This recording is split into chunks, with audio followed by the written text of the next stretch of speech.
Hello, Ron. Hello, how you doing, Chris? Doing well, sir. We're about to get going here. It's Greg's birthday. It is Greg's birthday, the actual What? birthday. Are you kidding me? It's Yep. Greg's birthday? It is. How did I just find this out? Well, now you know. What kind of dumb turkey do you think I am? I was going to put on a little birthday hat and streamers, all kinds of stuff, but I thought I'd be too much over the top for you guys. You weren't going to do that. I mean, I was going to do that. I swear I was going to do it. Are you attending his birthday party? Of course I am. We Really? hope so. Huh? We hope so. I wouldn't miss that Fine. birthday party for the world. I want to see if you're going to be attending it, Stugotz. I already said yes. That Plus is- I one. know you Stu- said yes. You Stugotz- said yes to a Everybody's lot of wondering. things that don't show up. Stugotz did actually RSVP successfully with his +1 with his wife. I don't know if he's going to show up, but he RSVP'd. Yeah. I plan on being there. All right. I mean, I'll believe it when I see it, but Really? you know how that goes. you're You're on a doubting me, boat. huh? You won't be able to get off, buddy. Right. You won't be able to get off. You're on a boat. Yeah. Well, I don't like boats. I will tell you that right now. I am not a big fan of boats. Uh-oh. Yeah. There's a lot of people slinging their commitments around, and I just need to make sure both Greg Cody and Ron Magill are committed to attending the first Battle Court game of the season that fans I are am, allowed Friday to night. attend. Ooh, when is that? Friday night, Friday night, I'll be there. Cyclones. I was going to ask you, did we This- do a draft this year? How did that go? We This did, Friday? and we have a guy on the team named Ron. Uh-oh. Highlight player named Ron? Wow. Yeah, he went 2-0 in his match. They were presently second in the standings. We took a lot of chances and really reshaped this roster so far, paying immediate dividends. It looks like the Cyclones are poised for a playoff run. Greg, if there's That's what I want to hear, brother. Right. That's what I want to hear, but I will be there. all right, I got the email from Sandy. if there's a highlight player and his name is Ron, I assume he's bad at highlight. Yeah, I do too. Is that fair? Yeah. I mean, I don't know what you're doing there because What do you mean? Ron, affectionately known as Ron comes from that changes everything. Yeah, from highlight royalty. His father runs a highlight academy Wow. in Southeast Asia. The dude, He's a coach's kid. yeah, the dude knows how to play, and he came in really sharp, really in shape, and we're really excited for how he fits in with the rest of this roster. Whatever happened to Joey? Joey was a highlight player from the 1980s. Yeah, let's bring him back. Yeah. He's 64. It's okay. So It's all right. whippersnapper. age is just a number, man. Exactly. Not in athletics. Age generally matters, as you witnessed last night. You're right. Yeah. Ron, we have a really important question for you. So last week on Mystery Crate, we were talking about Siegfried and Roy, the famous Vegas Sure. act. Tiger And- trainers. Yes, exactly. And Taylor, our esteemed colleague, his parents almost took him to the show in which Roy was attacked by one of the tigers, Manticore. However, they were tired and jet lagged, so they didn't go, and he didn't see an event that likely would have changed his entire life. As we were researching this incident, we read on Wikipedia that Roy had a stroke the night of the incident. And Roy claims that the tiger knew he was having a stroke and was trying to save him by dragging him off the stage. And other people involved in this situation said that's not true. He had a stroke because of massive blood loss from it being attacked by a tiger. And it caused quite a stir on Mystery Crate. We were not sure who to believe or what happened. So my question is, what do you know about this incident? And is it possible for a tiger to see someone having a stroke and try to save their life? A tiger can see someone being incapacitated in one way or another. I will say this, that tiger did not mean to kill Roy. Because if he meant to kill Roy, he would have killed Roy instantly by grabbing him by the neck and killing him, which is what the tiger does. The fact that he kind of picked up Roy and dragged him off, and by doing so caused that injury that, kind of bled out and might have led to the stroke. But the bottom line is that tiger was not intending to kill Roy. If it was intending to kill Roy, I promise you Roy would have been dead in 2 seconds. So the tiger was trying to escape a situation that was unknown to it when he saw Roy either fall or for whatever reason become incapacitated, and was picking Roy up. And by doing so, assuming, you have to understand, he doesn't look at Roy as little Roy the human being. He looks at Roy as a conspecific, as another tiger, as part of the pack, so to speak, even though tigers are solitary animals. I understand that. But in this arena that this tiger was living in, Roy was kind of the head tiger, you see, and he was kind of helping is a bad word, but he was trying to remove Roy from a situation where he saw Roy was not right. Again, he was not trying to kill Roy. If he tried to kill Roy, Roy would have been dead. So you're saying it's plausible. It's plausible It's that plausible. Okay. It's plausible Cody? that the tiger saw something happen to Roy, whether it's just simply falling down or having a stroke. I don't know. I'm not a medical expert, but The tiger saw something in Roy. I know it's been proven that, yes, Roy fell down, whether he fell down because of a stroke, whether he fell down because of he tripped or whatever, but that caused a change in the routine, put Roy in a compromised position, and the tiger was just trying to remove him out of that compromised position. Again, if the tiger's picking up another tiger, it doesn't do the damage that he does when he picks up a small human being like Roy. And that's what caused that catastrophic injury. So how do we know in the moment when an animal is trying to help and when an animal is trying to hurt? Like Harambe may have just been trying to help that child, but instead Harambe is no longer with us. Thoughts and prayers. Absolutely, Billy. And I know where you're going on this. Exactly. Harambe didn't mean to hurt that child, but Harambe was dragging that child around as if he was another gorilla. Let me ask you something. If it was your child and you saw this gorilla slinging this little boy back and forth against concrete walls and water, and any second could smash his head against the concrete, now a gorilla may be able to sustain that kind of injury, but that little boy could not. So yes, Harambe was not trying to intentionally hurt that boy, but it doesn't negate the situation that put that boy in a life-threatening position, because Harambe didn't understand his own strength there. This was a tragic situation in many, many different respects. So yes, Harambe, I believe, was never trying to intend to hurt that child, but in doing what he would do with another gorilla, could have easily killed that child. Why do animals not realize their size? Like, that happens with dogs a lot, right? Where they're like little puppies. Absolutely. And then the dog, like, oh, used to hide under the coffee table. And then, like, this dog now is, 250 pounds and still goes under the coffee table, stands up, lifts the coffee table. Well, first of all, animals, generally speaking, do not even recognize themselves in a mirror. They look in a mirror, they don't recognize it's their own reflection. Only a handful of animals can do that. Dolphins, chimpanzees, but most animals don't even recognize that, which is why you get all those funny videos of, dogs barking at the mirror or fighting, roosters slashing and attacking their own reflection. But the bottom line is this: it all depends on the environment that you're raised in. Okay, like I said, those tigers were basically raised by Roy. They don't know how big they're getting, how strong they're getting until they're put to the test. It's the same. You can do that with an elephant in the wild. Dan will confirm that we had this big elephant come at us and we didn't run away. And that elephant said, "Whoa, why aren't you running away?" If that elephant knew for 1 second how big and strong it was, there wouldn't be a question there. But it stood back because I don't really know. And these people, I don't know. Maybe they could beat me up. So these are all things. Animals are intelligent, but they still don't self-recognize each other in the way that we do. I can relate. I have a 90-pound dog that jumps on my wife like a little tiny lap dog. It's amazing to see. Ron, I read a headline.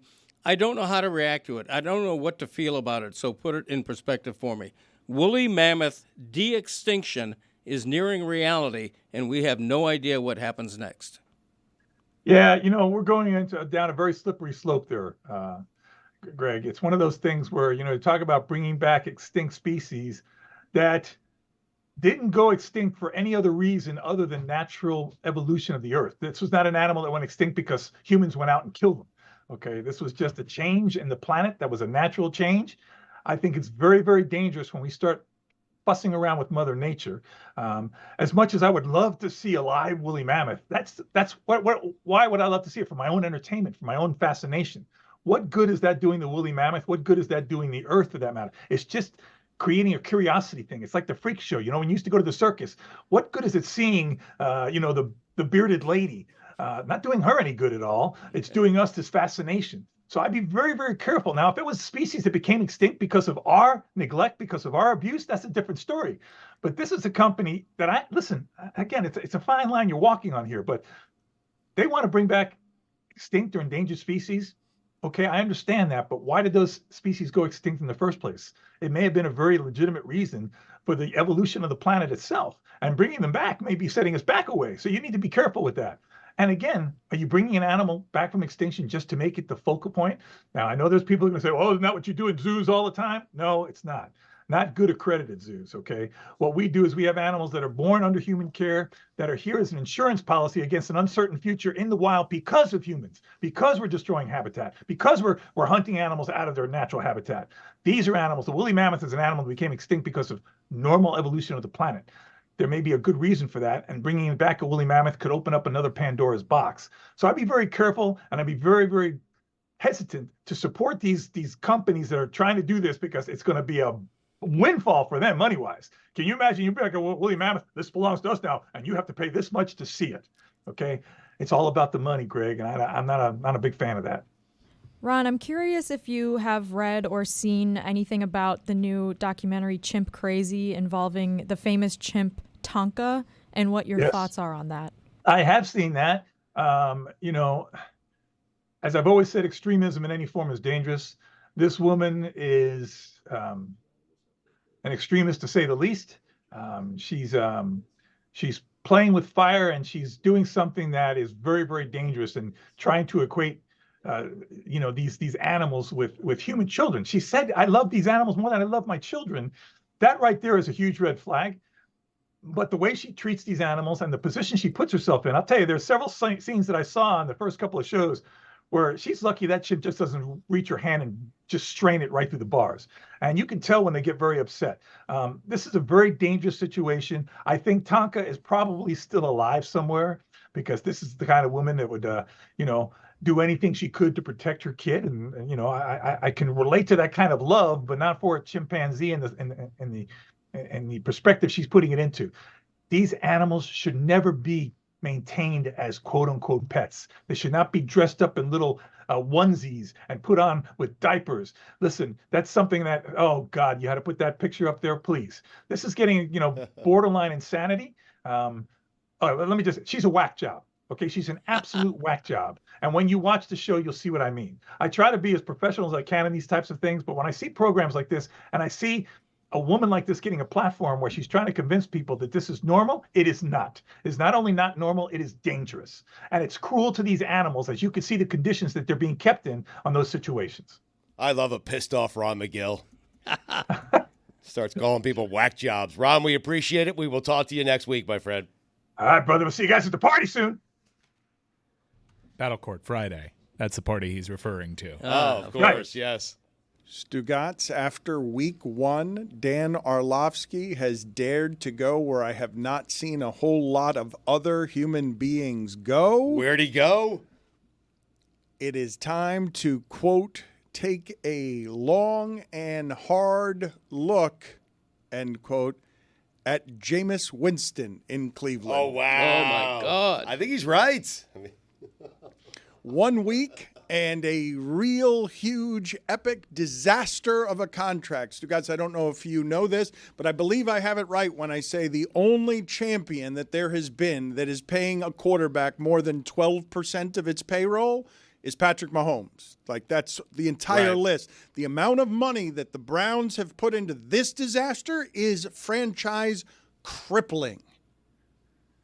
And to have in week 2 people not back away from Orlovsky saying it's Jameis time? When you saw what happened with Jameis, do you understand the level of disaster you're talking about at quarterback when you swap out Jameis and you immediately win the Super Bowl because all you did was eliminate his interceptions in Tampa Bay, and you went from 7-9 to Tom Brady and championship. Well, you replaced him with Tom Brady. So, I mean, in this case, you're replacing Deshaun Watson with Jameis Winston. I understand your larger point. Deshaun Watson has been a below-average quarterback for quite some time now. Like, he has. Like, it's a bad contract, no question about it. We could talk about all the off-the-field stuff. There is some new news there now with Deshaun Watson. He has been bad on the football field. Not only that, though, Stugotz, I will say, after watching your Jets last night get dismantled by the 49ers, that there is, I don't know what that sound was. I don't know, dismantle. I mean, it was 32-19. The Jets had a 7-6 lead. I mean, 7-3 lead, then 7-6. I mean, dismantle. Okay, like they got beat up pretty good. And I will tell you that first touchdown drive, Dan, was the greatest drive in Jets history. All right. After watching that, I would say there is no greater value in the sport than nothing more important than having value at quarterback. San Francisco can build that monster of a team, and they're playing the Jets, and you're like, oh, the Jets got all the money tied up in the quarterback.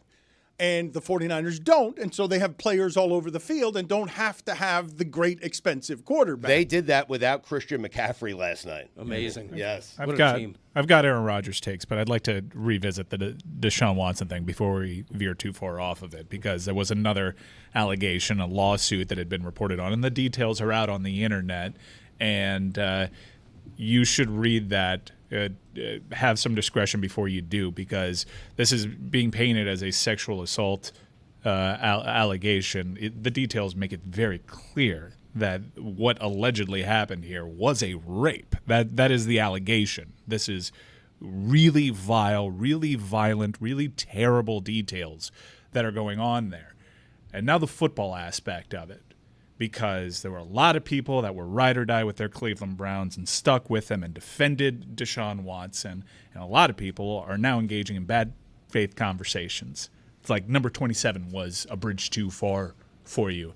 And now this is conveniently being held up. And I would say pay attention to some of the sources reporting on this, not specific to the lawsuit itself, but the spin on how to get out from this contract.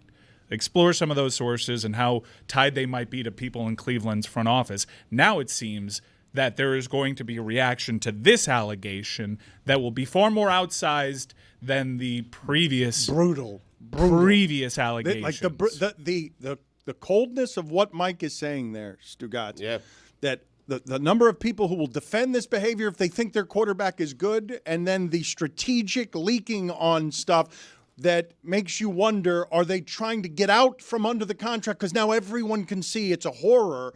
And all in the middle of that, the idea that women get trampled, man, oh man, it's pretty gross. The cutthroat, cold calculation in that. And the details in this story, while vivid and shocking, do fall in line with many of the almost countless allegations that Deshaun Watson had to settle out of. And some of the reporting spin on this that I've seen is that this would be considered a whole new incident and would not be grandfathered in with the previous NFL ruling on him. And yes, there is a possibility that Cleveland can get out from the worst contract in the history of pro sports. And that is where people's minds first went. We'll say he is still a monster. This is an overwhelming amount of allegations. Things here are bad and always have been. And just because you now have certainty that he can't be the guy that he once was, you want to go out there on that island as you perceive it to be and now have an issue with it? You miss me with all of that. Cleveland should have never brought this individual in. He should not be playing football. This was only a matter of time when you consider the laundry list of allegations against him. All of it was one of the worst chapters in the history of pro sports. And Cleveland and their decision makers, even if they get out from this contract, are going to skate by, and they shouldn't. Well, to underline your point, though, we're looking a lot at the latest allegation because it seems heinous. But there were 2 or 3 dozen women a couple of years ago who lined up and told their stories about his misbehavior, sexual misbehavior. And so this is nothing new. It's worse maybe in some ways, and it's recent, but this guy's been a scourge on the NFL brand for years Okay, now. but we spent a lot of time talking about that contract, and I will remind you. The Dolphins were also interested in Deshaun Yes, they Watson. were. Multiple Absolutely. teams were interested in Absolutely. Deshaun Watson. Look, we can do this again. I'd rather not. I'd just like to point out to you that the Dak Prescott contract that was signed was purposefully $1 million more guaranteed than what was the precedent-setting contract of Deshaun Watson that makes it such a disaster. He, in that desperation, reset the entirety of the market, and it's not a coincidence that it was exactly $1 million more that Dak got guaranteed than the biggest guarantee you've seen in the sport. Like the finances of this that make it so cold and awful that you're now like, oh, the Browns are going to try and see if they could sneak away from everything they did there when they shouldn't be allowed to sneak away from everything they did there. The quarterback play last night, Stugotz. Yep. Your New York Jets and a season of great hope as as Netflix announces that December 17th is going to be the Aaron Rodgers documentary called Enigma. Oh, how long will this guy be silenced? The Jets coming out yesterday and having to play that particular team, I think is a really unfair spot to expect them to win in. That's fair. The Niners are really good. They went to the Super Bowl last year. They could have won the Super Bowl last year. I can make the argument that the Niners are absolutely the best team in football the last 5 years, and Kansas City just has a better quarterback. Yeah, you can make that argument. But with Aaron Rodgers, you saw glimpses of his greatness. You saw those couple of drives that he had. You saw the pass to Lazard. You saw Aaron Rodgers. I was impressed with Aaron Rodgers, and therefore I am hopeful. My larger concern is the Jets' defense. The schedule gets easier now because they play the Niners, as you pointed out. I think it's the Titans on the road, then the Patriots at home, and then the Commanders at home. So we'll see what this Jet team is going to be. But I was okay with Aaron's performance. I would like them to utilize him more. I would like them to throw the ball more. My concern is the defense. That defense has given up, I think, 6 of the last 7 games, 27 points or more. And that's where my concern is. And I am telling you right now, Robert Saleh, you're in charge of that defense. Get it under control. Because if you don't and you lose at Tennessee, you're going to get fired. And you deserve to be fired because the Jets, if they start 0-2, Dan, that would be disastrous for this team. Yeah, he's already way up there on the first coach fired betting odds, Robert Saleh. Belichick. And I'm thinking he's not going to last the season if they get off to a little bit of a bad start. But explain to me why the Jets' defense is struggling, because all estimations are that it's a top 5 defense. What's wrong? Well, they purged a lot of their defensive linemen. They have Reddick waiting. He's expecting a long-term deal. I guarantee you he watched that game with a smile on his face. Like he's like, hey, you need me? Because they couldn't get a pass rush. They could not get to Brock Purdy. He had all the time in the world. How did you inherit this holdout from Reddick? I don't know. This is so unfair to Jets fans. Well, no, he was very clear. He said, trade me. I want a long-term deal. So the Jets traded for him, and he still doesn't have a long-term deal. It is so Jets. It really is. There was a lot of less than acceptable quarterback play week 1. I don't know if you guys agreed with what Troy Aikman was saying in the pregame leading up to Monday Night Football, but like Joe Burrow didn't look very good at home against the Patriots. The quarterback situation in the entire state of New York may be a little sketchy on Sunday too. And last night, I don't know if this is because there's not as much preseason reps for starters anymore because they've eliminated a preseason game and the starters just don't play very much now. I don't know what the cause is, but I'm trying not to overreact too much to any of this because I was reminded this morning, the Bengals, they start the season like this every year. Like, they've been pretty bad in September. Yes. And so I'm trying to take it all with a grain of salt. Like, Aaron Rodgers did not look good in the first half. The offense was not able to move the ball at all. But he had a couple of throws that remind you, like, all right, he's Aaron Rodgers. This is not every single NFL quarterback is capable of making those. That one drive, man. That's so good. Well, just to quantify your point, NFL starting quarterbacks in week 1 averaged, I think, 185 yards passing, which is really, really low. Now, that's probably an anomaly, but you're right. The quarterbacking was pretty brutal this week. I don't think it's an anomaly. We mentioned yesterday the downward trajectory of Yes. passing touchdowns in week 1. Over the last 2 years, they're in the 30s, and in 2019, passing touchdowns were in the 60s. To the Aaron Rodgers point, historically,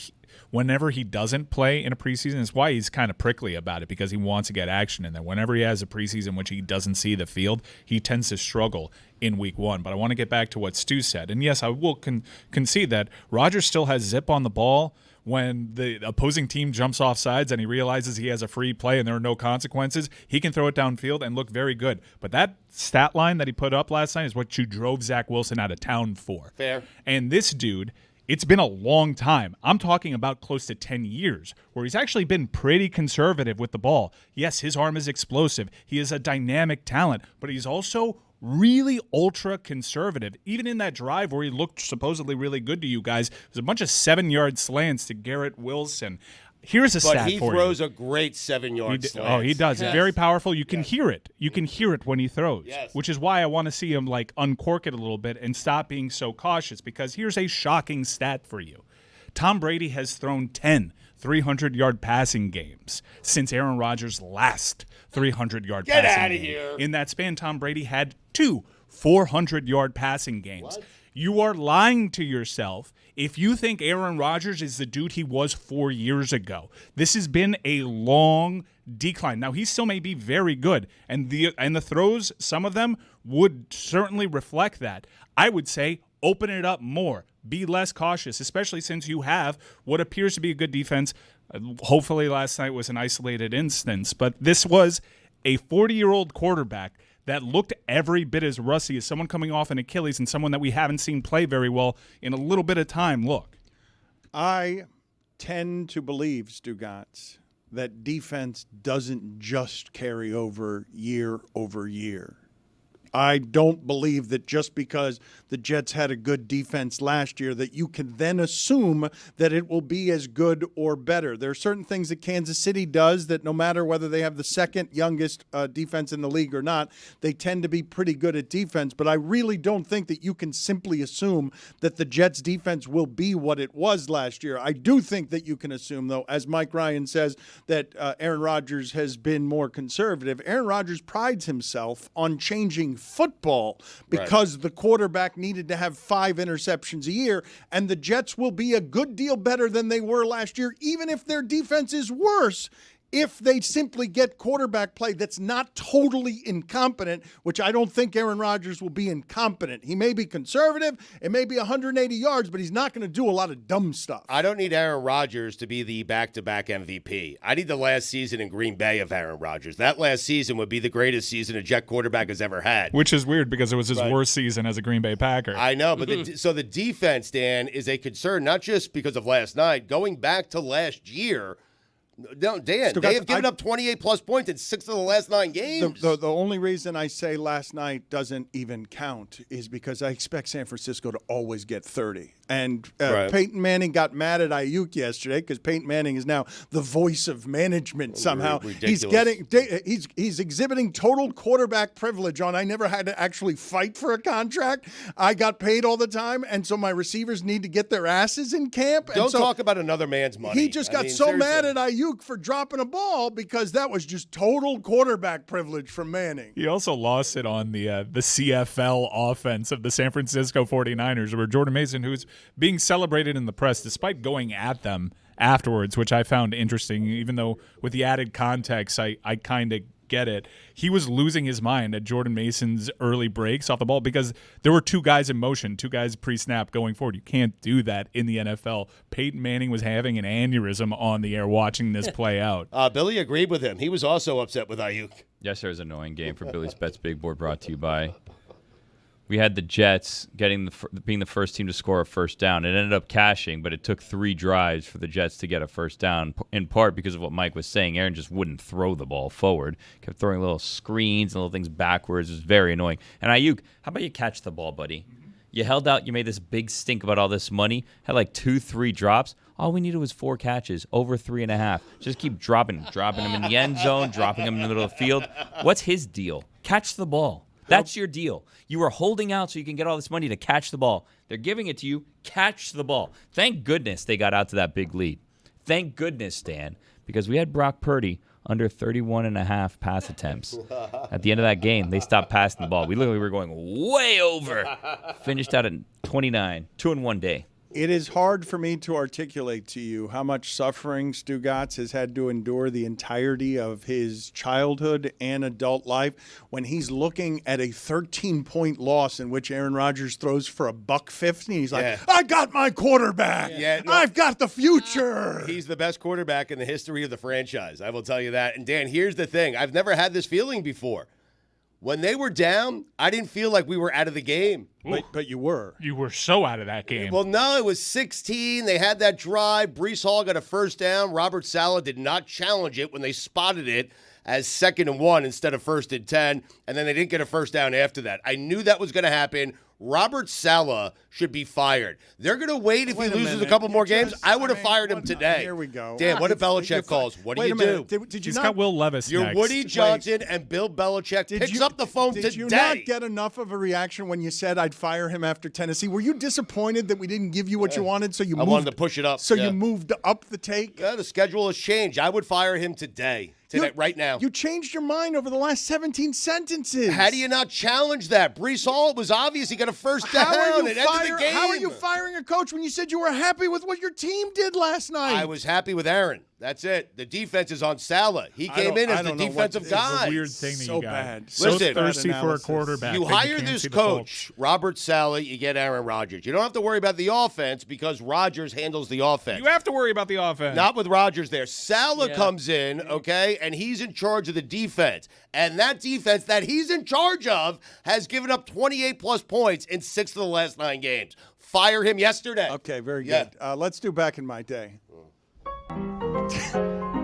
And now, it is time to take a trip down memory lane Here's your guy, Greg Cody, with Back in My Day. Space travel. Space travel. You know, back in my day, and it didn't seem like such a bad idea, we left space travel to the government, to NASA, to actual astronauts. You didn't have to be a rocket scientist to know it felt a lot safer to watch a rocket launch into space than to be in that rocket. The Cold War between the United States and former Soviet Union instigated the space race and unprecedented exploration. The Soviets sent the first person into space in '61, leading President John F. Kennedy to announce a goal before this decade is out of landing a man on the moon. 8 years and 3 NASA programs later, Mercury, Gemini, and Apollo, the U.S. landed on the moon. Space travel was left to governments. It was that way for the longest time. We'd watch the countdowns and launches from Cape Canaveral on TV, fine with the safe distance. Outer space was that mysterious last frontier we gladly left to others to explore. You're going very fast, Greg. You don't have to go that fast. Europe is about as daring as I get. Walking on the moon just never made my bucket list. But that too, like most everything else, is changing. Space tourism, or human travel for recreational purposes, is an actual thing now. The Jetsons cartoons I'd watch as a kid have come to life. Warning, going to Europe is a lot cheaper. It will cost you at least $250,000 for a suborbital flight with Blue Origin or Virgin Galactic. You read right. It's a little slow now. I like it faster, yeah. $250,000 for a few minutes of weightlessness. Blue Origin is billionaire Jeff Bezos' new toy. Virgin Galactic was founded by fellow filthy rich guy Richard Branson. If $250,000 is pocket change to you and money is no object, a $25 million ticket gets you aboard, as long as the flight into orbit inside the SpaceX Dragon capsule. That's the plaything of yet another multi-billionaire, Elon Musk. All of these are private space transportation companies. Are they government regulated? Well, sort of, or maybe soon. The Federal Aviation Administration oversees commercial space operations, but it wasn't until April 23 that the FAA chartered a rulemaking committee to solicit industry input on future regulations aimed at protecting people. Meantime, per space.com, space tourism vehicles just might be the only transportation technology out there with the potential to kill humans that doesn't need to undergo independent safety certification. For now, aspiring space travelers seem okay with that, but it's a fledgling industry playing a dangerous game. Remember when jumping out of an airplane under a parachute or bungee jumping off a cliff made you a daredevil? A lot cheaper, too. Folks, how about we get back down to earth on all this? Leave the space travel to astronauts. Heck, I get nervous enough on a flight to Atlanta if there's rough air. My desire for space travel tops off at 30,000 feet above ground with a pilot in the cockpit and a Crown and Coke in my hand. I'm Greg Cody, and that's how it was back in my day. Yeah. First off, very grateful to have the fresh back in my day. He's rusty. It hurts me to issue a critique. Yeah, It when seemed did- like you hadn't read one of those in a while. It's true. There's a couple of factors as I self-analyze. Number one, it was long. It was too long. You're out of practice. I'm out of practice. And breath. And the other thing is, I'm reading it off a small phone. That's what it is. I think So- that's what Yeah, it is. that's tough. He's also older. I appreciate how receptive you are to the constructive criticism because we're just really excited that you did it and want to Right. hear more. No, and I- don't want to I agree with deflate you. you whatsoever. Right. The main thing is I can't read off an iPhone. It's just Greg, too much. is that you back behind there? The LSU No, it is photo not of you. Me. That looks Happy just that is you. To him. Will that photo be in the book? I can't I believe don't you recreated care. that. Good luck. We are going to have an assortment of cool and fun announcements during this, our 20-year anniversary, which we're going to be celebrating all year. Mike Ryan still has an oral history that is coming. You have seen some of the behind the bits. We're going to be signing new deals, and we have another documentary that has been announced, The Comeback, the 2004 Boston Red Sox. It was announced earlier this year, but it revisits one of the great sports comebacks of all time. Down 3-0. It's the Big Papi team, Pedro Martinez. It premieres October 23rd, before enigma with Aaron Rodgers, who's been canceled and can't find any places where he can speak freely. Usually those guys do end up on Netflix, though. It's crazy. I have a typo here because Meadowlark Media can do this. It says that it premieres in October 23rd of 3024. That's not accurate. I don't know about that. It's 2024, and we're excited about They it. do take time. Yeah, but not that much time. Slow burn. So in the middle of October, baseball, it's a 3-part series. So we're very excited about it. It's not 1 part, it's 3 parts. So we'll be telling you more about that as it approaches. But Justin Tinsley is a senior culture writer for ESPN's Andscape. He's our hip-hop expert. He's the author of It Was All a Dream, Biggie and the World That Made Him. And I was surprised yesterday, perhaps I shouldn't have been, Justin, that I thought it would be nothing but universal applause everywhere for the idea that Kendrick Lamar would be the Super Bowl halftime show. And then I started listening to some people who were really mad on behalf of Lil Wayne not being able to perform in New Orleans, and then further bringing up Jay-Z as the influence here, who's grabbing the commercial obvious choice of Kendrick Lamar. That's who anybody would want. But if you're about New Orleans and music and the catalog of Lil Wayne, you understand why Lil Wayne is hurt by this. I was just surprised. I thought Kendrick Lamar would get nothing but applause. And I'm eager to hear what our culture correspondent has to say, but it's amazing what one song can do for a career. For Kendrick Lamar to find himself as the commercial option over Lil Wayne is an interesting point in history that we found ourselves in after a few short months. Welcome aboard. A lot that we just threw at you. Yeah, Justin, so go ahead. Chew on all of it for us. Well, first and foremost, I want to say congratulations on 20 years, and thank you all for letting me be just one star in a massive universe that is this. So thank you all, and congratulations to you all on that. This is definitely a complicated discussion. I totally agree with the choice of Kendrick Lamar. Right now, he is the biggest name in rap in the year he's had. We can discuss that a little bit further, but the year he's had has been undeniable. But I also understand some of the disappointment in Lil Wayne not being involved because, you know, granted, Lil Wayne isn't the level of superstar that he once was in years past, but it's undeniable what he's meant to the culture of New Orleans and bringing New Orleans worldwide. So I definitely understand that. But Kendrick Lamar, to me, is an obvious choice. And yes, not like us, and the beef with Drake did play into, you know, this decision, but let's not act like this dude didn't have one of the most decorated, one of the most respected, and most importantly, one of the most successful catalogs and careers of all time, even before this beef. You know, the Pulitzer, he did the score for Black Panther. He has 2 of the highest grossing hip hop tours of all time. So this dude's resume was solid before that. But for me, I think that the choice of Kendrick Lamar does make a lot of sense. And I would not be surprised if Lil Wayne is still involved in the show in somehow, because Kendrick Lamar has never hid his adoration for Lil Wayne in the past. Justin, what do you make of this Jay-Z debate that hangs over almost every Super Bowl halftime show? It reignites anytime they make any decision. There isn't a decision that they could make with this announcement that won't reignite the same conversation that is surrounding Jay-Z, being called a sellout. He found his way in during the Kaepernick stuff, and he's just snagging all the commercial dollars. What do you make of this debate? Is there a right side to be on when it comes to this debate? Yeah, I mean, Jay-Z's partnership with the NFL has been criticized literally since the moment broke back in like 2019. So that's not surprising at all. When you look at the grand scheme of Jay-Z and Roc Nation's partnership with the NFL, I think a lot needs to be said about the social justice initiatives, or maybe lack thereof.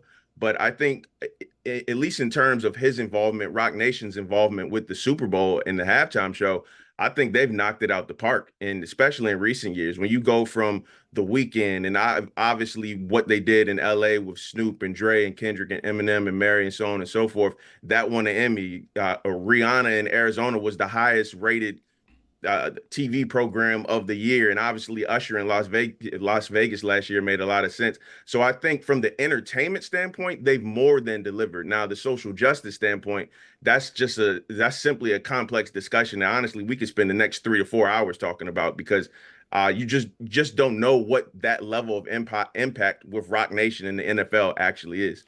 I would actually like to do that next 3 or 4 hours with you. I don't think the audience wants it We from already me right did now, 3 hours so on I'm gonna talk about other things. Yes or no question? Do you think Kendrick got this because of Drake?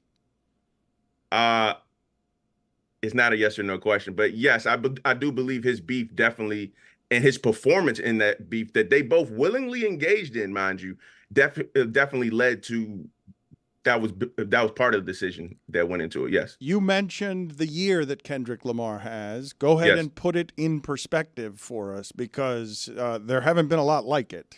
No, there have not been a lot like this. Now, to give you further context, Dan, and I'm sure you know about this too. Kendrick and Drake have been taking shots at each other on record for well over a decade at this point. It just bubbled over. I don't want to say bubbled over. It exploded this year. And every time that Kendrick Lamar has said something this year, it has become a moment.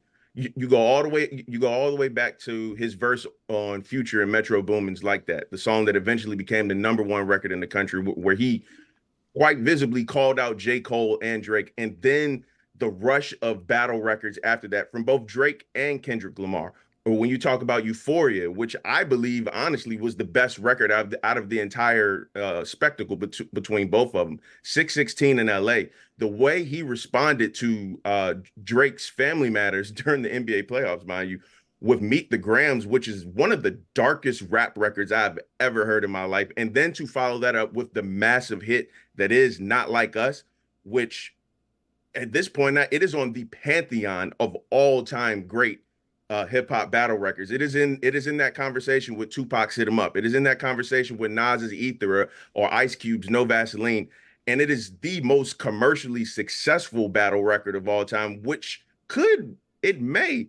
I don't want to point this out too, Dan. The week before the Super Bowl is the Grammys. And I'm pretty sure if they submitted it, I'm pretty sure that Not Like Us will at least be up for song or record of the year. So if you think about it, if he can go from getting a Grammy for a diss record, one of the big 4 categories in the Grammys for a diss record, and then perform that at the Super Bowl halftime show, that is a run. That is a year, the likes of which we have never seen. And there's still no album to show for it, which is fascinating in its own right.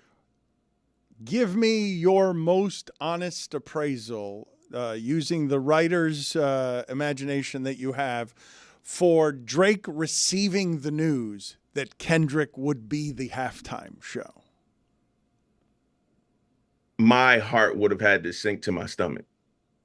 And the fact that it's in New Orleans, and obviously the ties with Lil Wayne and his ties with Lil Wayne, and to know that the Super Bowl in America is the most watched program every year, and the Super Bowl halftime show, especially in recent years, has become its own body, even outside of the game itself.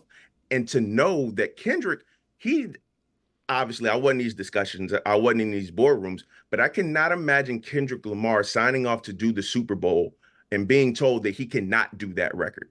And so to know that that record will be played at the Super Bowl halftime show, and the words certified pedophile and the words A minor will ring to the heavens, that has to be the absolute, I would imagine, worst feeling ever, because it's not just you in the eyes of so many that you quote unquote lost this battle.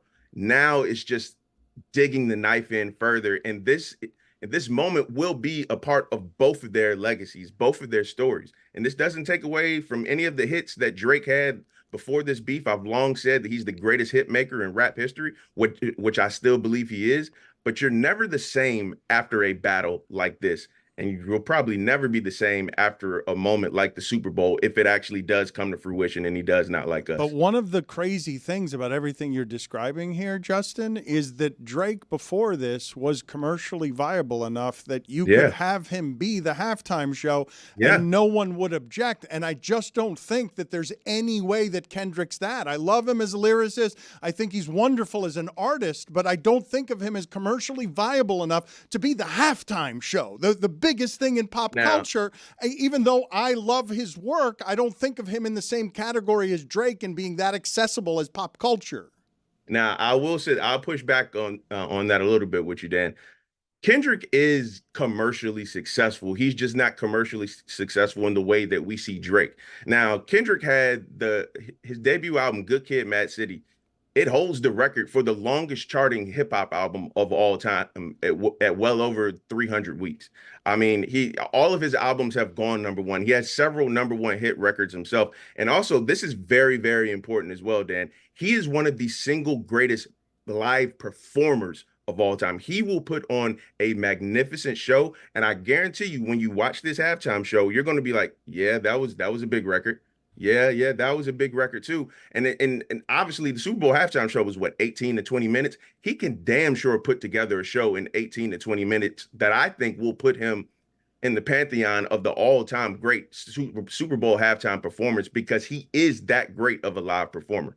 You mentioned the ability to perform live, and I think that's also kind of what really separates him from Lil Wayne when people are having this discussion. But I kind of want to have a different angle on this. You highlighted some of what Rock Nation has done with this opportunity. When I was little and I was watching all these Super Bowl halftime shows, one of the silver linings of aging was that eventually one day I would age to the demographic where Super Bowl halftime shows would feature the white rock bands that I grew up listening to.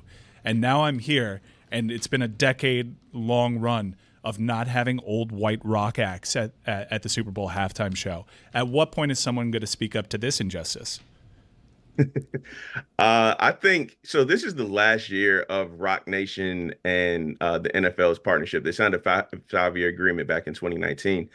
To be honest with you, I was surprised by the Kendrick selection. I was surprised they went back to hip hop as well, because I just knew that somebody like Taylor Swift was going to get the Super Bowl this year.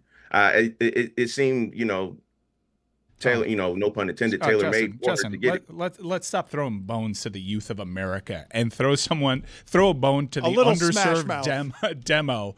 Hey, look, the I'm just aging telling you white dudes that want to see Kings of Leon just burn through Sex on Fire.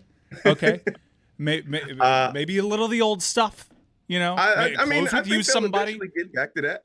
I think once Jay-Z and Rock Nation's partnership, if they don't renew it, I think you could see it. But also, I don't know when they'll go back to that. I know they will at some point.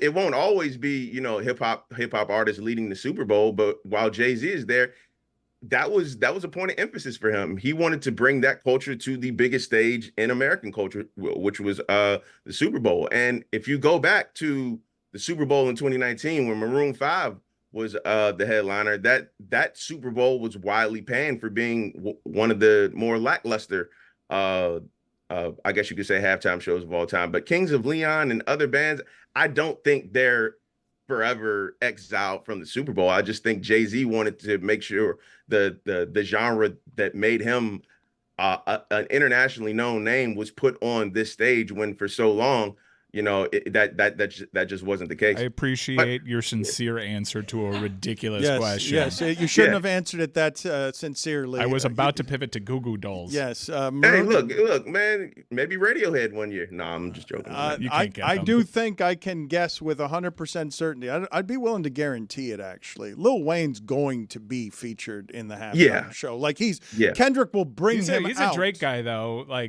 They were just touring together.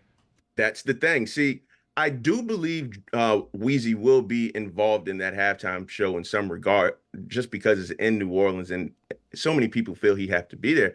But if he is on that stage, that brings up the interesting question: what is the relationship between Wayne and Drake? And obviously, if you know the history between those two, Wayne is one of the people who really put Drake on this path to superstardom back in 2008, 2009, when So Far Gone and things like that. And Drake has always credited Wayne with, him becoming the superstar that he is. Justin, now, you can't be such a good friend that you turn down the halftime show in New Orleans. You can't do it. That's the thing. The line in the sand has been drawn in this. Kendrick and Drake will never be collaborators again. They'll never be friends again. They're not going to pop up in Vegas 15 years from now and do a joint residency together. You don't come back from calling somebody a certified pedophile. You don't come back from saying somebody is abusive to their wife. Like, the line in the sand is drawn. So if you're over here with Kendrick, you're over here with him. If you're over here with Drake, you're over here with him. There is no There is no Switzerland in this, is what I'm trying to say. Justin, he's like Jim Phillips in the ACC. No one's scared to piss off Drake. Lil Wayne will be there. Okay, exactly like that. I think That's so. just what I was thinking. Justin, thank you for being on with us. We appreciate it. As always, thank you for having me, and congratulations on 20 years, guys. Thank you. Hello. Welcome to the post game. It's Billy. How are we doing, guys? Hey, I'm Billy. great. Hey. How was the show are you? today? It was a good one. Yeah. It was a good one. Yep. How do we think week 1 went in the NFL? I give it a B. Yeah. I really, in terms of news, what more do you need? This was an A+. In terms of news, on field, I understand. Better quarterback play. B- we need to see it. on field. B-. Yeah. But A+ news. Yes. I mean, My this is team crazy. won a game by kicking 6 field goals. Yeah. Wow. I have Which never one? been back. Which Russell- team? The Steelers and also the Bears won without scoring any offensive touchdowns either. Wow. You are So so bad. Back. How adorable was Russell Wilson in full uniform, even though he was inactive? Just adorable. Cute. I love it. The You eye said we're black. back in football. You know what else is back? Our DraftKings Listener League. Guys, if you want to participate, go to dkng.co/Smirnoff. You can compete against us. Check it out on our Instagram. You can click the link there. $3 buy-in. Guys, it's presented by Smirnoff, the world's #1 vodka. Please drink responsibly. Stugotz, something that bears watching, and I know we didn't get to this with Greg Cody, and I'm prefacing this by saying I'm simply seeing mostly internet reaction to Tom Brady's broadcast debut because I heard maybe a quarter and a half of it, and it sounded clunky, but I don't have a full appraisal of everything that was. I do feel, though, that I can say this with some conviction, and I'd be a little scared if I were Tom Brady and all of what I'm about to say is so. He's been and worked in a very confident place for a long time. The expectations of what he's presently doing represent a different skill set on his expectations to conquer than the previous one. And so what I heard and what little I heard on Sunday was someone who now has to be the over-preparer he is, and also, hey, Tom, relax. Right. And it's going to get a little bit harder to relax when that paycheck follows you around. And I think what I'm about to say is true, even not having heard much of what I need to make this assessment.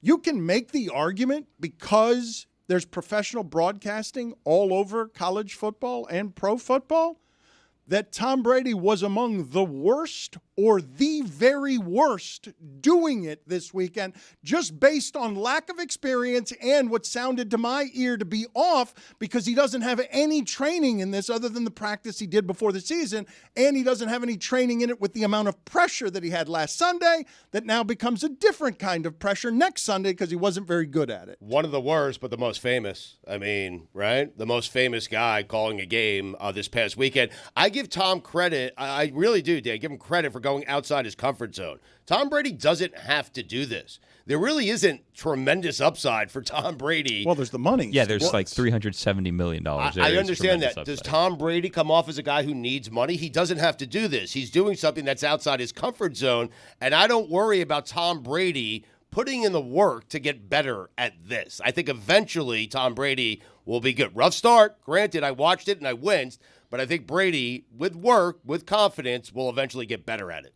Well, he deserves a little bit of a grace period, I think. I mean, this is, to me, the first few weeks of the season is tantamount to his preseason, his exhibition play. He's going to get better on the job. For now, it's enough that he's Tom Brady, you know, that he's got the looks and the reputation, and he's going to draw listeners initially just for curiosity to see how good or bad he is.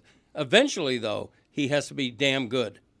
Damn good, not just average. I assume you guys already talked about him not being able to go to production meetings. That's crazy. How is this not a bigger story? He can't go to the he can't talk to the coaches or the player. Like what? Yeah. It's crazy. It's because of his ownership stake in the Raiders.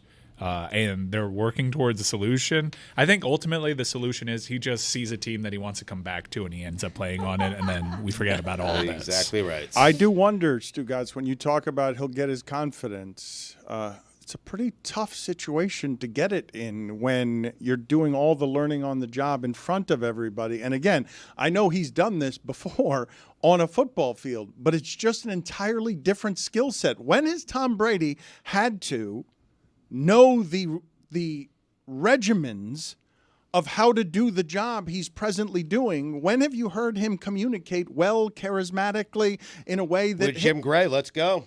That's why there's space. It's just question, answer, question, answer. That's not how Burkhart's going to do it. Also, he hasn't heard that show, and he doesn't know how good it is. He's just saying things. I am.